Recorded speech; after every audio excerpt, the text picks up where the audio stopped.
We've seen the Sledgehammer many times before, and it has never been a pretty sight. Got it. I like what that Sledgehammer can cause. He could pin his opponent right here. It's over. Got the shoulder up at the last possible moment. He just kicked out by a fraction of a second.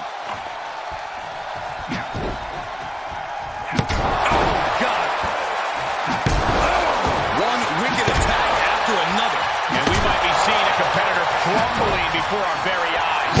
This has to be stopped. The cumulative damage here is going to have long-term effects. And we see the attention being put on the torso area. This doesn't even look like trying to win a match anymore. This looks like...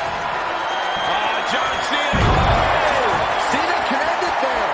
Is it enough? The cover. What is it going to take to put him away?